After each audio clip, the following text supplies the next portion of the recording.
Alam niyo ba mga kaibigan, ito, hindi ito matanggap ng mga DDS. Oo. Ayaw ito mangyari ng mga Duterte diehard ulol follower. Oo. Yung umaangat si House Speaker Martin Romualdez, si Pangulong Ferdinand Bongbong Romualdez Marcos Jr., ayaw nila. Oo, ayaw nila na nagsasaksis yung leadership ng mga ito. Ayaw nila na tumataas ang rating. Oo, ayaw nila ng mga ganito kasi ang gusto ng mga DDS supporter, gusto ng dating Pangulong Duterte, yung ipahiya ang administrasyon ng kasalukuyan. Para ang dating sa kanila, sila ang bida. Yan ang gusto ng mga Duterte vlogger. Oo. Sandamukal na silang nagpapakalat ng mga fake news. Sandamukal na silang nagsasama-sama para wasakin ang magandang ginagawa ng administrasyon na to.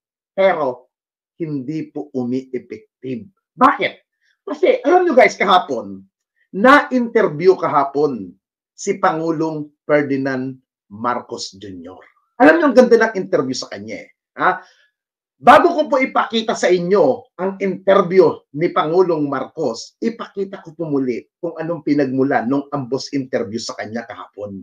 Ito po yung pinagmulan na kung saan nagbitaw ng salita itong Vice President natin na bida-bida, pabida, na ipapahukay daw niya ang mga labi ni dating Pangulong Eldarin Marcos Sr. Ipapahukay niya daw at ipapatapon niya daw sa Philippine dyan sa isla. Oo, ipapatapon niya daw ang mga labi ni dating Pangulong Marcos pag hindi daw tumigil ang mga Marcos sa kakaatake sa kanilang mga pamilya. Alam niyo nakakatawa dito mga kaibigan. Ang nakakatawa dito, ang lakas ng loob sabihin ni Sara na pag hindi kayo tumigil, ipapahukay ko ang bangkay ng inyong ama.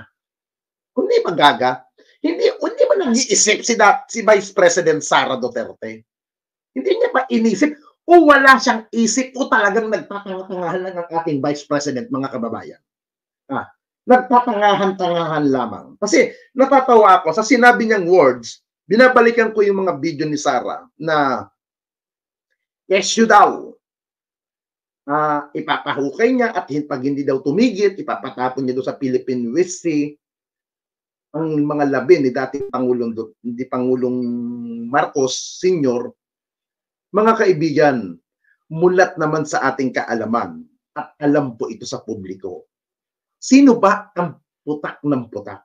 Sino ba ang umaatake sa administrasyon? Sino ba ang bumabanat at sumisira kay Pangulong Marcos? May narinig ba tayo ng mga masasakit na salita kay Pangulong Marcos? May narinig ba tayong paninira ni Pangulong Marcos sa kanila at ni House Speaker Martin Romualdez? Ang pagkakaalam ko po, wala eh.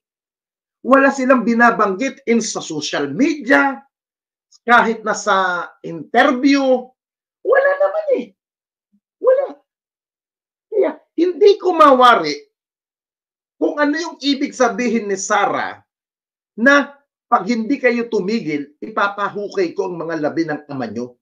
Ito po, balikan po natin itong sinabi ni BP Sara. Yes, Philippine West Sea. Philippine Sea. Yes, doon doon ipapatapon ang labi ni dating Pangulong Marcos. Ito po yung sinabi ni BP Sara. Baka nakakalimot na po yung iba, baka sabihin, fake news po ako. Wala pong fake news dito mga kababayan. Ha? Wala pong fake news dito. Ipakita ko po sa inyo yung sinabi ni BP Sara. Yan ko talaga si Senator Amy. Sabi ko sa kanya, kung hindi kayo tumigil, huhukayin ko yung tatay ninyo. Itatapon ko siya sa West Philippine Sea.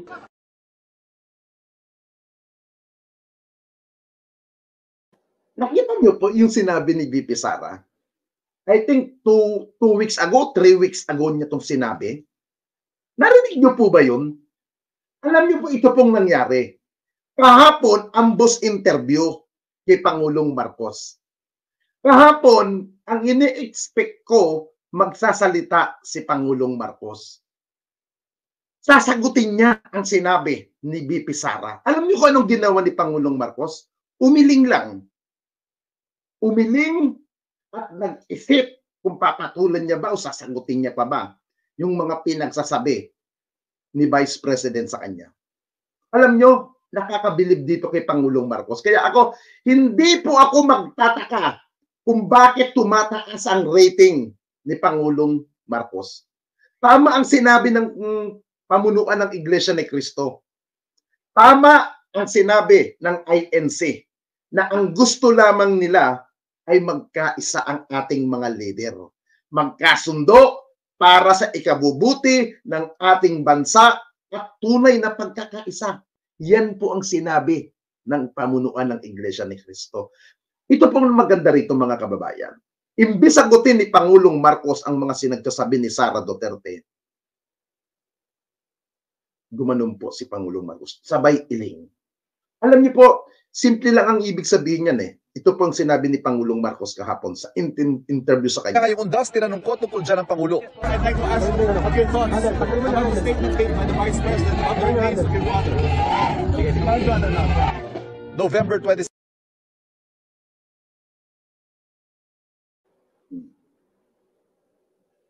Kita nyo, anong tanong ng reporter sa kanya?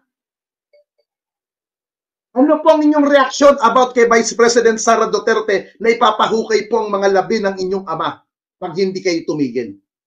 Umiling lamang po ang Pangulo. Umiling at sabay alis. Alam niyo ang ibig sabihin po noon? Hindi po yung pag-iwas sa mga katanungan ng media. Ang ibig sabihin po noon, ayaw ng gulo. Ayaw ng away ni Pangulong Marcos. Bagkus ang gusto niya, magtrabaho, tumulong, at doon siya nakatutok. Hindi para sagutin ang mga walang kakwenta-kwentang walang bagay na mga ginagawa ng mga Duterte. Tapos sasabihin ni Sara, pag hindi kayo tumigil, ipapahukay ko ang labi ng inyong ama at ipapatapong ko sa Philippine Sea.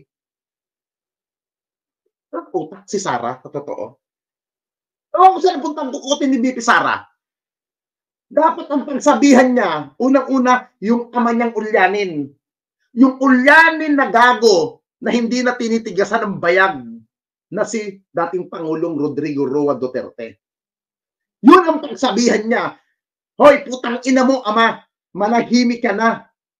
Yun ang dapat sinasabihan niya. Yung mga kapatid ng ulol na si Baste, si Pulong, yun ang pagsabihan niya. At nakahimikin nila yung mga vlogger nila na putak ng putak na kung ano-anong pinagsasabi laban sa gobyernong ito. Tapos ngayon sasabihin ni Sara, pag hindi tumigil ang mga Marcos, ipapahukay. Hindi nga. Imbis sagutin ni Pangulong Marcos, imbis sa ribatan, mas ninais niyang manahimik nang hindi na lumaki ang isyo at hindi na mag-away-away. Pilit nagpapakumbaba ang ating Pangulo. Alang-alang sa pagkakaisa para sa pag-unity. Pero itong Vice President natin, gusto niya magkahati-hati. Hindi marunong magpakumbaba. Dahil nagmamatas, dahil nga Vice President ka daw siya eh. Di ba? Tapos, ito na lang. Si House Speaker Martin Romualdez, may narinig ba tayo nagbubunga nga na nagsalita against kay Sara Duterte? Wala!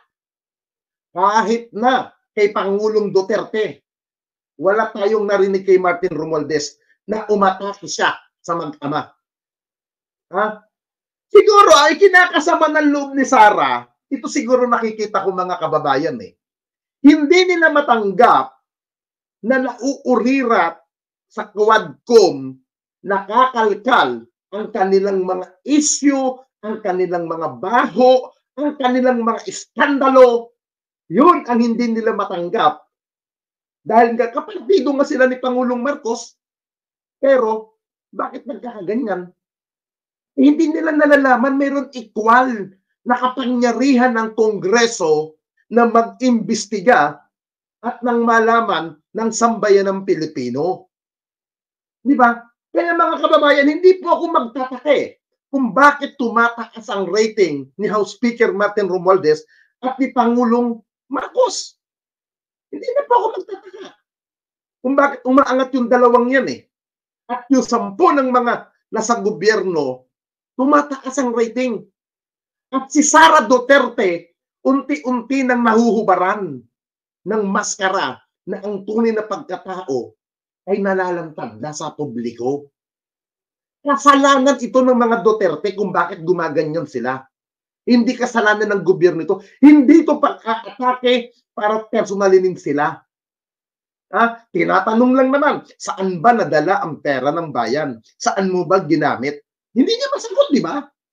Tapos ngayon, gusto nila manahimik ang gobyerno. Hindi pwedeng ganun. Dahil pinaghirapan ng bawat Pilipino ang ultimo sintimo, ultimo bariya dahil sa budget na napunta sa kanya. Pera natin yan. Hindi pera ni Sara yan. Pera ng bawat Pilipino. Kaya mga kaibigan, ipagpatuloy po natin ang ating pagsuporta sa gobyernong ito. Gobyerno na may malasakit ang ginagawa ng leadership ni House Speaker. Kaya ako, tama ang ginagawa ng leadership ni House Speaker. Huwag niyang pakialaman ang mga congressman. Ipahayaan niya na malaman ng publiko ang patuloy na ginagawang katarantaduhan ng mga Duterte.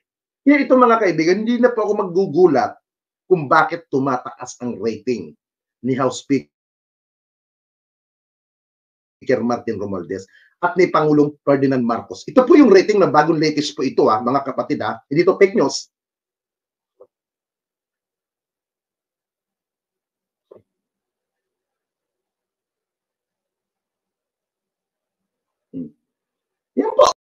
Yan po ang latest survey. Ang sasabihin na naman ng mga anti-Marcos, anti-government, wala, fake ang rating na yan. Fake it. Yan ang sasabihin ng mga ulol. Kasi nga, hindi nila matanggap yan, mga kababayan, na tumataas ang tiwala ng bawat mamamayang Pilipino sa gobyernong kasalukuyan. Yan ang hindi matanggap ng mga tarantado, ng mga ulol, ng mga bugok. Yan ang hindi nila matanggap. Ayaw nila yan. Ayaw nila yan na umaangat. Ayaw nila. Tama ang sinabi nito. Pegi kapag hindi pabor sa kanila. Nakuha mo, Vancouver Jim. Tama ka dyan. Pag hindi pabor sa mga Duterte, pegi yan. Huwad yan. Pero pag pabor sa kanila, putang ina, nagpapalakpakan ng mga gago. Nagpapalakpakan ng mga tarantadong tanga. Alam niyo sa mga DDS vlogger, magpasalamat kayo sa gobyernong ito. Totoo lang. Bakit? Kung hindi dahil sa gobyernong ito, wala kayong content. Totoo. Di ba? Wala kayong iba-vlog na pabor o negative sa gobyerno. Kasi, diyan kayo magaling kumuha ng paninira. Yung lalo na yung mga inutil na mga vlogger dyan, sa mga Duterte vlogger, puro mga inutil lang mga putang inang yan. Puro mga ungas. Yan lang naman ang gusto ninyo Wasakin, sirain, ipahiya, magpakalat ng fake news, pero yung kabutihan ng gobyernong ito, hindi nyo po maipakita. Kasi, hindi nyo matanggap, nagsasukses, nagiging matagumpay ang gobyerno. Kaya, dapat, sana, dalangin ko sa lalong madaling panahon, maipasa na at mapag-anuhan na ang impeachment kay Sara Duterte. Nang magkaalaman, sana, yung impeachment kay Sara Duterte, gawin na sa lalong madaling panahon. Kung akong masusunod, Lunes sa Lunes, i-file na impeachment sa Kongreso. Yun ang pinaka-the best. At mga kababayan, tatandaan nyo po ang mga mukha ng mga senador na kung saan yung mga senador na tatakbong senador ngayon muli 2025, na nagpapaka-baby, na nagpakita ng pwersa para kay Digong, huwag nyo nang iboto ang mga yan. Huwag nyo nang bigyan ng pagkakataon na makabalik sa Senado ang mga taong yan. Dahil ang mga yan ang hadlang sa ating bansa. Yan ang hadlang para sa pag-angat ng ating bayan. Huwag nyo nang bigyan ng pagkakataon mga makabalik pa ang mga yan. Mga kaibigan, ipakita natin na tama ang direction, ang leadership ni Pangulong Marcos, tama ang ginagawa ni House Speaker Martin Romualdez, 10 ng kanyang mga kapanalig sa Kongreso, suportahan natin. Huwag na natin hayaan na makapurma pa ang mga puki ng inang yan. Yan kasi ang ayaw nilang makita eh. Itong umaangat, patuloy na tumataas ang pagtitiwala ng sambayan ng Pilipinas. Si House Speaker Martin Romualdez, hindi mahilig sa vlogging eh. Hindi mahilig magsalita eh. Tahimik din eh. Tahimik eh. Yun ang maganda kay Speaker Martin Romualdez eh. Hindi siya yung palakibo. Hindi siya yung palakuda. Mas iniisip niya kung ano ang maitutulong sa ating bansa. Kung ano ang kaya ng kanyang maibigay na pagdadala sa mga kababayan natin na nangangailangan ng serbisyo. Yun ang pinag-aatupagan. Yun ang pinagkakaabalahan ni House Speaker Martin Romualdez. Kaya, hindi na po ako magugulat mga kababayan kung bakit patuloy na umaangat yung mama. Hindi na po nakakagulat po yan. Nakita naman natin, napaka-hardworking ng buong grupo ng administrasyon ngayon. Kita nyo, nung panahon ng bagyo, nag-uutos si Pangulong Marcos, gumagalaw, diba? Umiikot para maipakita sa sambayan ng Pilipino na may gobyerno tayo. Pinapakita na ang gobyerno ay nakaalalay sa ating mga kababayan. Kaya yan ang dahilan kung bakit umaangat si Pangulong Marcos at kanyang pinsan na si House Speaker Martin Romualdez. At yan naman pag-angat na yan, kalakip niyan ang umiiyak ang mga Duterte. Yan ang kalakip ng pag-angat ni Pangulong Marcos, ni House Speaker Martin Romualdez, ng mga kapanalig niya. Alam nyo guys, ang tagumpay ng gobyernong ito, yan naman ang kasawian ng mga Duterte. Yan po ang kinakatakutan ng mga Duterte na mawala sila sa eksena sa taong bayan. Yan ang ayaw mangyari ng mga Duterte. Yung mawala sila sa sirkulasyon, mawala sila sa hotline, mawala sila sa larangan ng social media. Yan ang ayaw ng mga Duterte. Kasi nga, mawawala sila sa eksena. Kung ang ginagawa ni BP Sara, kung ang ginagawa ni Sara, nakikipagtulungan, nakikipagkasundo, at kung anong nakikita niya na may pagkakamali ang gobyernong ito sa kanyang paningin, bakit hindi niya kausapin si Pangulong Marcos? Mr. President, baka ito pwedeng magawa natin. Baka ito mas malaking bagay. Sa madaling salita, mga kababayan, magbigay siya ng suhisyon. Magbigay siya ng advice na may kabuluhan. Isa'y nagbibigay siya ng mga ano-anong salita, kung ano-anong mga mensahe na walang katuturan, puro maririnig natin sa bunganga ng ating Vice President, puot at galit. Pagpapakita lang po yan na atat na siyang bumalik at nakaupo sa Malacanang. Yan ang hindi natin hahayaan na mangyari. Dahil ang Diyos, nakikita ng Diyos ang ginagawa ng gobyernong ito. Na may direction, may pinapatunguhan, at higit sa lahat, may pagmamahal sa sambayan ng Pilipino. Yan ang nakikita natin, mga kababayan. Yan ang ating dapat sinusuportahan. Hindi yung mga putang ina na puro bakbak na lamang, puro na lamang paninira. Hindi po makakakain ng taong bayan dyan eh. Kita nyo na lang mga kaibigan, Yung isang kaibigan kong vlogger na dati kong kaaway, si Bo Pullman, umuwi po ng Davao. Pumunta po ng Davao. Habang nasa Davao siya, nagbibidyo po siya ng mga kalsada doon. Ang daming lubak. Ang daming lubak na kalsada. Nasaan napunta?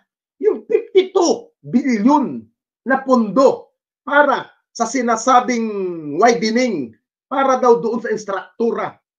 At ang daming lubak. Ihingin ko nga yung video na yun kay Bo Pullman at itatapi ko. Yan ba ang Davao na ipinagmamalaki ng mga Duterte na maunlad at maayos kung ang kalsada wasak-wasak? Ang daming lubak, hindi mapaayos. Putang ina, matanong ko lang. Saan dinala ni Pulong Duterte yung bilyones na pondo niya para sa kanyang istruktura? 52 bilyon. Saan napunta? Saan napunta? Bukas, yan ang magiging topic natin. Ipapakita natin yung mga kalsada ng Davao na kung saan galing mismo kay Bo Pullman. Ha? Ihingiin ko kay Bo Pullman yun. Bo Pullman, yung video na yun. Para po maipakita natin kung saan nila dinala. Bakit ganun?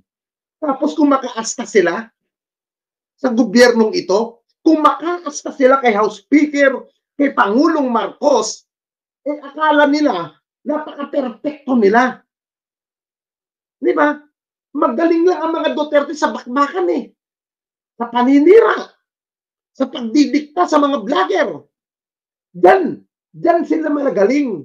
Pero yung sasabihin nyo, mga kababayan, na meron silang malasakit sa ating mga kababayan, utang ina. Sa akin pananaw, wala. Wala. Puro kadramahan lang ang ginagawa ng mga Duterte, mga kaibigan. Puro pagpapaimbot, pagpapakitang may pagmamalasakit. Pero totoo, wala naman talaga silang pagmamalasakit sa ating bayan. Dahil ang gusto lang naman nila, sila ang maging bida. Sila yung maging, sabi nga sikat. Yan ang gusto ng mga yan, mga kababayan. Para masabing bida-bida ang mga putang inang yan. Ha? Para maging kontrabida sa paningin ng taong bayan. Kaya ang ginagawa nila, bakbak dito, bakbak doon. Yan ang hindi nila matigil. Hindi naman kasi, alam niyo mga kaibigan, hindi naman po masama yung pupuna ka, yung babatikos ka sa gobyerno, hindi po masama yan eh. Normal po sa ating yan yung bumatikos. Normal yan. Pero, kung babatikos tayo sa gobyernong ito, tandaan po natin, dapat meron tayong kalakip na suhisyon. Suhisyon na may pakinabang, may kabuluhan, at higit sa lahat, yung parang suhisyon na para sa sambayan ng Pilipino. Hindi yung magsusuhisyon kayo na pabida-bida kayo. Walang silbi ho yun. Ha? Kung sa tingin ninyo, ang gobyerno ni Pangulong Marcos at may pagkukulang ang leadership ni House Speaker Martin Romualdez, magbigay kayo ng suhisyon. Ha? Magbigay kayo ng advice na may kabuluhan. Hindi yung magputang ina. Wala ka na nga binibigay na advice, wala na nga kayong binibigay na suwisyon. Puro paninira pa ang ginagawa ninyo. Anong dating nyo doon? Bida? Mga ulol. Ang dating nyo ron, mga hudas. Mga demonyo. Ha? Ganyan ang ginagawa ng mga Duterte. Ha? Masakit na salita. Di ba? Masakit na salita, pero yun ang katotohanan. Puro kayo pabida, mga putang ina ninyo. Ha? Puro kayo mga pendeho, mga buwaka ng ina ninyo. Dahil ang gusto ninyo, kayo lang ang sikat, kayo lang ang bida sa mga mata ng taong bayan. Kaso po, hindi na po tayo ngayong kupong-kupong eh. 2024 na tayo. Magpapalit na nga ng taon, di ba? Now, ibaguhin nyo naman ang style ninyo. Kaya mga kababayan, kung gusto nyo pong magpatuloy ang Marcos sa magandang ginagawa, gusto ninyo na ang serbisyo ng mga Marcos ay manatili sa ating bansa, makita natin ang mga ginagawa ng Kongreso na may kabuluhan, yung mga batas na ginagawa ng leadership ni House Speaker Martin Romualdez. Gusto niyo po ng ganon? Ha? Gusto niyo pong magpatuloy ang magandang ginagawa ng mga Marcos? Magsama-sama tayo. Ngayong 2025, huwag natin iboto ang mga tarantado, ang mga supporter at yung mga kapanalig ng mga Duterte. Huwag natin bigyan ng pagkakataon na pumurma ang mga yan. Para hindi sila makapwesto.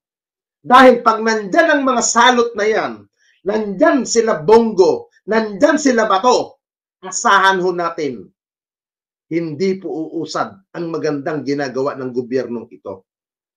Kaya mga kapatid, ipakita natin ang full support sa administrasyon. Ipakita natin ang tunay na pagsuporta natin sa gobyerno. Ito, sasabihin ko po ulit, ako po hindi makamarcos. Hindi ko po siya binoto. Hindi ko po siya kinampanyan last election. Pero, dahil po siya ibinoto ng sambayan ng Pilipino, sinuportahan siya ng sambayan ng Pilipino, dapat tayo makipagkasundo. At dapat tayong sumunod sa gobyernong ito. Dahil ang gobyernong ito ay galing sa Diyos. Hinirang ng Diyos si Pangulong Marcos para pamunuan ang bansang Pilipinas. Yan ang ating mandato bilang mamamayang Pilipino. Yan ang mandato natin, mga kababayan. Hindi tayo binigyan ng power ng Diyos, hindi tayo binigyan ng utos ng Diyos na kalabanin ang gobyerno.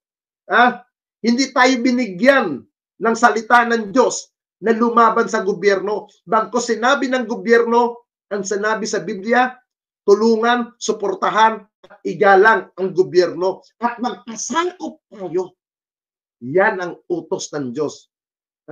Kaya mga kaibigan, yan ang malaking ambag na maibibigay natin sa gobyernong ito. Yan po ang malaking ambag. Again, magandang umaga po sa inyo lahat. Sama-sama tayo. Ipanalangin natin ang ating gobyerno. Ipanalangin natin si Pangulong Marcos na maging patuloy na maging mapakumbaba siya. Maging patuloy na ang paan ni Pangulong Marcos ay nakatapak sa lupa nila. House Speaker Martin Romualdez, tama ang kanilang direksyon na hindi sila pumapatol sa mga kung anong paninira. Alam naman natin ang totoo eh. Alam naman natin, nakikita natin ang magandang ginagawa nila. Di ba? Kaya, anong dahilan para tayo ay maging anti-government? Di ba? Kaya mga kaibigan, relax lang tayo, pabayaan natin ang mga tao na walang kakwenta ang mga yan. Dahil iiyak at iiyak lang ang mga yan. Yan ang hindi nila matanggap. Yan ang hindi matanggap ng mga supporter ni Digong at lalong-lalo na ni dating Pangulong Duterte. Yan ang hindi nila matanggap na patuloy na nagsasukses ang gobyerno ito. Dahil ang gobyerno ngayon ni Pangulong Marcos, ang leadership ni House Speaker Martin Romualdez, nagkakasundo, nagkakaisa, at nagtutulungan para sa sambayan ng Pilipino. Kaya iyan ang ayaw ng mga anti-government, mga kababayan.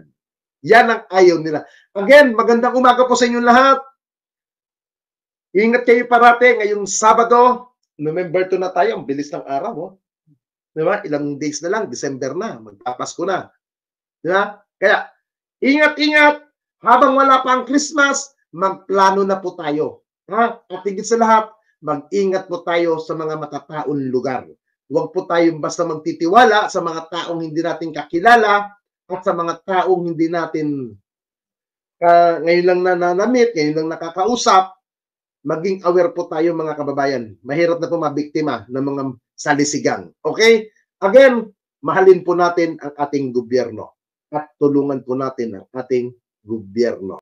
What's up mga tropa peeps? Welcome back to my vlog at magandang araw po sa inyong lahat at napanood nyo naman po yung video ni Kuya Nino Barsaga at bibigyan natin ng reaction yan kasi alam niyo po sa totoo lang ang atin pong Pangulong Bongbong Marcos at si House Speaker Martin Romualdez ay napakaganda po ng kanilang tandem. Ang ganda kasi kita po natin yung kanilang pagtutulungan para po maihatid ang mga serbisyo sa taong bayan sa pamamagitan po ng tinatawag nga natin diyan na bagong Pilipinas Serbisyo Pair. Yung serbisyo pair na yan, kung saan saang lalawigan na yan nakarating, nalibot na yan buong Pilipinas. Tapos, kada po merong mga sakuna, kada po merong mga nangyayari na mga ano tawag dito, mga bagyo, mga landslide, mga pagbaha, lagi pong nakaantabay ang tulong ng gobyerno sa ating mga kababayan na naaapektuhan. Bago pa dumating ang bagyo, nakaredy na sila. Bago pa dumating ang delubyo, nakatulong na sila. Pero na lang po syempre doon po talaga sa mga katulad ng mga unprecedented na mga pangyayari like ito nga bagyong Christine nangyari dyan sa Batangas, na mga pag-landslide sa Laguna. Talagang sabi ko ito ang ganda ng ng kanilang pagtutulungan. 'Di ba? Mabuti sana kung kasama nila si Sara Duterte sa ganyang trabaho. Imagine niyo kunwari, House Speaker, tapos Senate, si Chis Escudero, tapos ang ating Pangulong Bongbong Marcos, tapos si Sara Duterte. Di ba? Nagtutulungan sila, tumutulong si Sara Duterte, hindi niya binubukod ang kanyang sarili. Di ba? Napakaganda po siguro. Napakamaluwalhati po. Smooth na smooth ang ating gobyerno. Kaya lang syempre meron po kasing mga tao na kontrabida na ayaw po nila na nauungusan sila ng kasikatan, ng kapangyarihan. At yan ang nakita natin sa mga Duterte. Yan po yung nakita natin. Yan po yung naobserba natin sa kanila. Tama yung sinabi ni Kap Nino yung tungkol po diyan sa pagdidikta sa mga vlogger, at pagpapalabas ng mga fake news, pagpapaawa effect. Nakita natin yan noong 2016, di ba? Talagang kumbaga kasikatan ng SOCMED. Ang mga Pilipino ay bago pa lamang sa SOCMED. Ngayon, kada makita nilang post diyan, ang iniisip nila totoo. Si Kap Nino ang makakapagpatunay niyan talaga Siya ang buhay na saksi dyan po sa nangyayari na pagbabayad ni Digong sa mga vlogger. Di ba? Si Mocha Yuson. Di ba? Vlogger lang noon yan. Tapos nasama na sa pangangampanya ni Digong. After that, di ba? Ano nangyari? Naging tauhan siya ni Digong. Pero ilang beses po siyang naglabas ng mga hindi po makatotohanan na mga statement at nababatikos pa nga siya noon. Banat ba Diba alam naman nila yan Kaya nga po diba yan yung mga solid supporter ni Digong noong panahon ng 2016. Ayan si Nino Barsaga, kita nyo kahit sa mga operation like pag-iimbestiga sa EJK, kasama siya. Fake news ang kanilang inilalabas po ng mga resulta ng kanilang investigasyon pumapabor sa administrasyon ni Digong. Diba? Yan ang yan ang kumbaga sandata ng mga Duterte noong panahon na yun na umubra talaga, effective talaga. Pero ngayon kasi kumbaga halos lahat yata ng Pilipino meron ng smartphone. Puwer na lang yung mga nasa liblib na lugar na gumagamit pa rin ng mga keypad. Pero di ba meron tayong mga periodiko pa rin. Nandyan pa rin naman ang mga dyaryo, nandyan pa rin naman ang mga mainstream media, andyan pa rin ang radyo. marami na pong nagpapalabas ng katotohanan. Kaya po, katulad niyan, yung ginagawa ni Digong, ginawa niya sa Senate hearing, kung noong 2016 nangyari yan, naku po, grabe. Grabe. Kunwari, umatras lang tayo ng konti, ng 6 na taon, umatras tayo ng konti. Nangyari yan 2016 or 2017. Same pa rin. Ang nanalong presidente si PBBM, vice niya si Sara, yun pa rin ang setup, pero umatras lang tayo ng konti. Yung ginawa ni Digong na yun, na pagmamanipula, pagmamaniobra doon po sa Senate hearing, sigurado ko, napakarami pong Pilipino ang naloko at naniwala at sumakay sa drama ni Digong, ni Bato, ni Bongo, at sigurado po ako na baka ito po ay mag-ignite pa sa isang malawakang protesta sa buong bansa. Kasi nga, yun ang 2016 paniwalang-paniwala ang mga tao pag sinabi ni Digong, magje-jet ski ako sa West Philippine Sea at sasabihin ko sa mga Chekwa, akin yan, atin yan. Lupain ng Pilipinas yan. Di ba? Paniwala tayo nun Kaya nga napakadelikado ng SOCMED. Napakadelikado po. Lalo na yung makikita mo yung lahat ng kanilang galawan at kumbaga ipopost lahat ng kanilang mga sinasabi. Marami pong maniniwala kung noong 2016. Buti na lang talaga ngayon na marami na pong nagpapatunay ng mga hindi magagandang nangyayari at nagpapasinungaling ng mga sinasabi nitong mga taong ito na nagpapasikat, di ba? Yun ang Duterte type of entertainment sa mga tao. Di ba kita niyo si Sara nagpa-press con, luka-lukahan, kunwari astigin, manghuhukay pa ng patay, di ba? Parang ganun lang. To portray lang na sila po ay malakas, to portray na sila po ay hindi nasisindak, hindi mo pwedeng galawin. Pero ang totoo, di ba, ang kanila pong rating o ang kanila pong satisfaction rating, trust rating, pababa ng pababa. Sabi nga ni Sara Duterte, drag me to hell. Kita nyo, yung kanyang rating pababa ng pababa. Hinahatak na pa-impyerno ang kanyang survey rating kasi hindi po natutuwa na ang mga Pilipino sa kanyang mga inaakto. Yun ang katotohanan yan. Kaya nga po pababa ng pababa ang mga rating nila. Kahit nga itong mga senatoriables na mga Duterte na sinusuportahan ng mga Duterte, wala na rin hindi na po ganun kapopular. Lalo pa si Bato, di ba, nagkalat sa Senate hearing, nagmatapang, guilty po siya at kitang-kita ang kanyang pagiging pikon na pikon sa mga mga sinisiwalat doon po sa Quadcom. Di ba? Pababa ng pababa sila. Itong si Bongo, bisyong magserbisyo. Wala din Unti-unti, nalaman ng mga tao, front lang yan, malasakit center na yan. Pero ang totoo, walang malasakit sa taong bayan.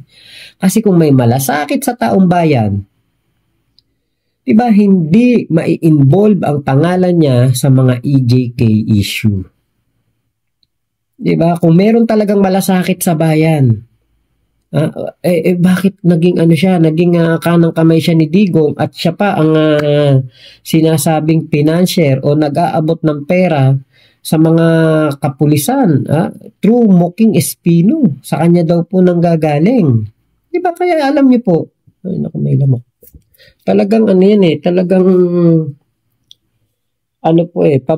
pababa na ang kanilang mga kasikatan at natatalo po sila ng tunay na nagseserbisyo katulad ni Speaker Martin Romualdez at ni PBBM. Alam niyo po sa sipag ni PBBM, yung kanilang binibintang kay PBBM na ito ay gumagamit ng pulburon, mga ganyan. hindi kayang gawin ng isang gumagamit ng pulburon ang ginagawa ni PBBM. Nakita natin panahon ng Bagyong Christine. Grabe. Ang lagari ni PBBM para lamang mapagserbisyuhan ang taong bayan, maihatid ang tulong na pinakakinakailangan.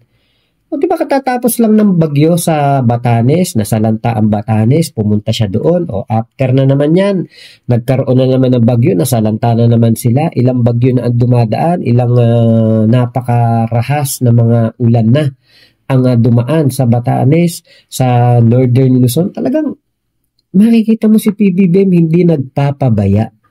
Si Digong ba nagawa yan? Bagyong Rolly, nasaan si Digong? Nandun sa ilalim ng kanyang kulambo. Kapag may bagyo, nasan si Digong? Umuuwi ng Davao. Si PBBM hindi. Kung may bagyo sa Malacanang, andyan lang siya sa Malacanang. Kasi hindi pwede na iasa sa ibang tao ang kanyang trabaho. Hindi katulad ni Digong at ni Sara Duterte. Si Sara Duterte, pinagmamalaki niya yan on live. Sa isang interview, live na in-interview yan. Sabi niya, tuturuan ko ang mga politiko kung paano magmando. Ganun siya.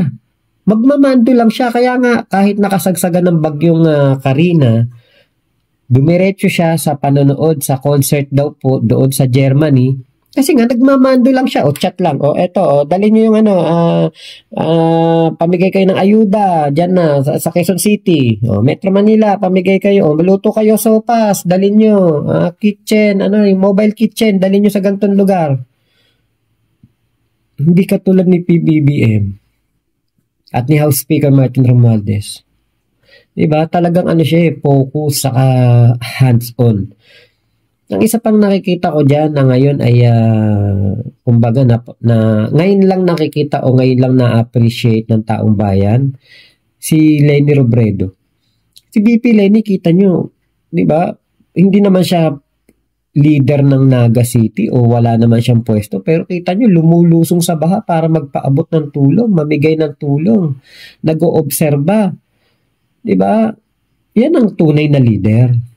Hindi yung Digong or Sara type of leadership na nagtatago kapag may mga sakuna, umaalis ng bansa kapag may mga baha, bagyo. Di ba? Kaya hindi na tayo magtataka na umusan sila, naiwanan ng milya-milya ng PBBM's type of leadership at ng kanyang serbisyo. Pati si House Speaker Martin Romualdez, grabe ang nitong taon to. Sabi ko nga, kung ito magsesenador, mananalo na to eh. Kaya lang, mas pinili niya yung kanyang LGU, mapagservisyohan ang kanyang mga constituents doon sa kanyang distrito, doon sa Visayas region, di ba? Napaka-humble na tao na mas pinili pa na maiwanan muna. Dito muna ako, LGU muna ako, kailangan pa ako ng distrito ko, saka na lang ako kakandidato on higher position kapag, di ba, kapag kailangan na siya sa national level. Diba? Ayos sana, maganda sana, pandagdag siya doon sa listahan ng sila Benhar Abalos, di ba, ng mga kumakandidatong senador, nila Panfilo Lacson, Tito Soto, kila Busita, di ba? Yan sana maganda no? Madagdag si House Speaker Martin Romualdez, pero nag-stay po siya sa kanyang distrito. So, suportahan talaga natin ang ating gobyerno. Lagi naman sinasabi ni Kuya Nino Barsaga, kailangan, yan talagang pinaka-importante natin na dapat gawin. Suportahan ng gobyerno sa lahat ng panahon. Wala kang pipiliin na kahit sinong presidente. Kung hindi porke ayaw mo sa presidente, hindi ka susuporta sa gobyerno. Hindi, mali yun. Lahat ng gobyerno na mauupo ang kahit sinong presidente, kahit ayaw mo dyan, kahit anong kulay niyan, kailangan mong suportahan. Dahil kapag bumagsak ang gobyerno ng Pilipinas, buong pamilya natin, buong salinlahi natin, makakasama po sa pagbagsak at pagkalugmok ng ating bansa. Kaya kailangan natin suporta ng ating gobyerno. Pilipinas ang tahanan natin. Wala naman tayong ibang mauuwian, dito lang. Di ba? Hindi po tayo binigyan ng pagkakataon na bumoto araw-araw. Kada 3 taon lamang. Kaya nga, di ba, vote wisely, vote sa tao na karapat dapat. Doon sa atin binibigay yung yung pagiging demokratikong bansa. 'Di ba? Doon yun yung pagkakataon natin, yun yung power natin sa kada 3 taon. Huwag nating sayangin. 'Di ba? Gawin natin yung nararapat. Katulad niyan, hindi naman nagkamali ang Pilipino, nakikita naman natin, ginagawa naman ni PBBM ang kanyang trabaho. Doon tayo nagkamali sa mga senador katulad ni Robin Padilla, ni Sara Duterte, na ang mga kinakampihan at pinoprotektahan ay ang kanilang mga kaalyadong manyakol na pastong na nambubulog ng mga pastoral gabi-gabi. Kita nyo kung gaano po kasama yun. Diba? Yan ang kanilang sinusuportahan. Kaya huwag po tayo susuporta sa mga ganyan tao. Diba? So, yun lamang po. Maraming salamat sa pagsama nyo sa aking vlog na ito. Vote wisely. Lagi nating tatandaan yan na huwag na tayong bumoto ng isang senador na magmumukbang lang sa Senado, magagaganyan lang, di ba? Wag, naku. Tapos magla-livestream yung asawa, ipapakita yung pototoy, di ba? Wag na po. Wag na nating ulitin yung ganyan at tayo po'y mapapariwara lamang. Nabababoy lang ang Senado. So, naman po, mama chup-chup, labi-labi, God bless us all, Pilipinas. God first. Bye-bye po.